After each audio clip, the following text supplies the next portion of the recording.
Hello, Marvin Dixon. Thank you for being on my program. Happy New Year. Same to you. Happy New Year and old year too. Can you tell me a little bit about yourself? Yes, indeed. I am a comedian extraordinaire. That's how I was titled by Tom Joyner. He started calling me comedian extraordinaire because I could do multitude of shows and never repeat a joke. And he started saying, "You're extraordinary for doing that." So hence came the name. But I am from Miami, Florida, raised in Miami, Florida, born in Evanston, Illinois, but raised in Miami, Florida, and been doing comedy now for 30 years, 30 plus years. What age were you when you got an inclination that you were funny? I was always naturally funny, even when high school. I was good, as we say in South Florida, called ranking. Some places call it playing the dozens. Some places call it jonesing. But we call it ranking, where you talk about people, talk about their family members, talk about anything you think that can make people laugh at them. From then on, a friend of the family said, "Man, you don't realize you got the skills to be a comedian because you quick with it." And he took me to a comedy show and signed me up. And I remember they said, "This is the last open micer, first time on stage. Give it up for Marvin Dixon." I looked around and said, "Somebody got the same name as me." And they grabbed my arms and threw me on the stage. I tried it a couple of times. I liked it. Then I started loving it and started my own room. You know, when I first started, I started with 7 people. It was my first show ever. 7 people that I promoted. And a few months down the line, I went from 7 and I averaged 1,500 to 2,000 every week. And that was a Tuesday night. I was the first person to ever put Mike Epps on his first paid gig. I was the first person to ever get Dion Cole his first paid gig. I was the first person to ever give Guy Torrey his first paid gig. The first person to ever bring some more to the state of Florida. Bruce to the state of Florida. Earthquake to the state of Florida. 30 years since I did the Club Miami Nights that I did for 5 years. I left Miami Nights to do the Improv. I hosted that for 20 years and left that. Now I'm the only person, male or female, that have a residency at a casino in the Southeast. And I've had that residency at the casino at Dania Beach now going on 8 years. Were there any comedians that you watched or studied? I used to look at the Richard Pryor, the Eddie Murphys, watch it because I was a comedy fan, but I had never done it. Were there any signs along the way that made you feel like this is what you should be doing? Anytime I perform, and at that brief moment, I make somebody laugh or forget about their woes, meaning I don't care what it is, because you don't know what people are going through. Some people could be having financial situations, relationship situations, mental situations, or physical health-wise. And at that brief moment, while they're laughing, I made them forget their woes. And I remember a young lady I met. I remember she worked for an airline. And I used to always, this young in the game, always try to talk to her about how can I get some buddy passes so I could fly. And I remember, I used to give her some money for the buddy passes, And then one day, she came up to the comedy club and gave me all hers. And they got like, I think, 20 for the year. And she gave me all of them. And I said, "Whoa, hey, I ain't got this money to pay for this." She said, "No, Marla, I just want to give them to you. They're yours." I said, "You serious?" She said, "Yeah." So maybe, let's say 6 weeks later, I didn't see her no more. I had never seen her no more, and I seen her good friend. But I said, "What's up, man? I ain't seen your girl." She said, "Marla, you haven't heard." I said, "What?" She passed. The doctor gave her 3 months to live. But she said she said your comedy was like her therapy. And she lived another year or something. I got to be doing the right thing. What can you say to encourage those that are considering comedy as a career? Well, from the latest conversation piece with Cat Williams, be creative and think of your own joke. Don't be, I call him a joke jacker or kleptomaniac of comedy. Just keep working your magic till you get your set, till you get your routine together. Always go on stage as much as you can. Get much stage time you can, because you're gonna need that. Now, do you think the spotlight that's happening in comedy right now bring comedy down? No, it don't bring comedy down. But what it does is it might have brought the people who he mentioned, might have brought them down some. But see, Cat was the one that could expose that. And the reason why He's regarded as one of the top tier and one of the kings. And people don't realize one joke can propel your career. That one joke Bernie Mac did got him that sitcom. That one joke that Robin Harris did got his movie made, Baby Kids.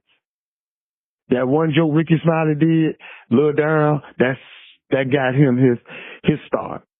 So, don't get me wrong. I tell young people, get it while you can, as long as you can. But do me a favor, and I ask young comics, especially social media comedians, I say, did you really have a love for comedy? They say, yeah.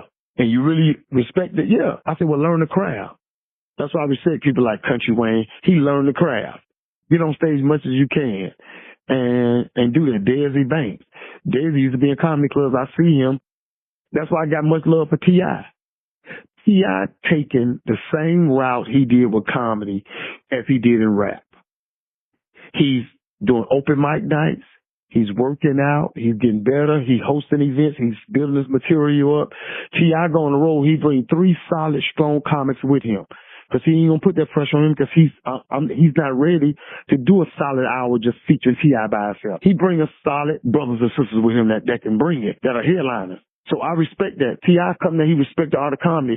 He's came to my shows. Hey, man, do you mind if I do a few minutes before you? Man, you know what? I respect that because he asked me. Go ahead, Tip. Do it. Hey, you can forget doing 5 minutes. Do 10, 15. Give me 2 do's and 2 don'ts when pursuing comedy. Try not to steal nobody's jokes. And sometimes the human mind just act that way. You'll hear a joke, you see him, and you admire him, and then you get booked, and then all of a sudden you're in a situation, and then your mind say his joke, and you just do it. Another don't, do not disrespect the next comic in all shape, form, or fashion. Meaning, don't go over your time knowing that other comics are on the show. Don't step on their material. That ain't stealing really, but you're stepping on it. Meaning, I could do a joke about New Edition. Did y'all see New Edition concert when Bobby Brown was getting tired? I could do that. But now you go up and step on my joke by saying, boy, New Edition got some bad songs, and then you do 4 or 5 New Edition cuts. And then bring me on. Knowing that my main thing is the Bobby Brown dancing thing. Now, one of the dudes, be very, very hungry. Be very hungry. Don't never get full. People get full, they don't have creative juices no more. People pay $100 to go see a comedian, and then they walk out to him, man, he wasn't even funny because he's not hungry no more. You got to always be hungry. Dave Chappelle, hungry. Cat Williams, hungry. Kevin Hart, hungry. They got the big names, but yet they continue doing, they keep making specials. Trust me, you know how hard it is to think of a new hour? Another dude that you do, share. Kevin, he does philanthropy. I give him props. Cat does it. He gives money to the homeless. They're not like what Mike Epps doing. Mike Epps opened a comedy club. Man, I was so happy when I heard Mike Epps doing that because I was the first person to get that man his first paid gig, first 3. What other advice would you give someone that's considering comedy as a career? Make sure you love it because it ain't all Cat Williams, Kevin Hart, and Dave Chappelle. It was a long time before they got where they was at. It took Bernie Mac 25 years before he was up on Apollo. People do this a long time till they get you just look at it as a benefit. But you don't know what they go through to get that. How many times their life got cut off. How many times their cars were repossessed. How many times a woman left them. How many times they couldn't provide benefits for their family, whatever. How many people they struggled, like rent a room somewhere, trying to struggle, had a roommate to make this work. They have to really love it and know that's what you want to do. And how do you feel about what you have accomplished so far in comedy? I always say, I'm not doing good at something, but I'm doing way better than most. It's about 100. I know about maybe 150, 200 comics that I know would love to be in my position. I know maybe 10 I want to be in there.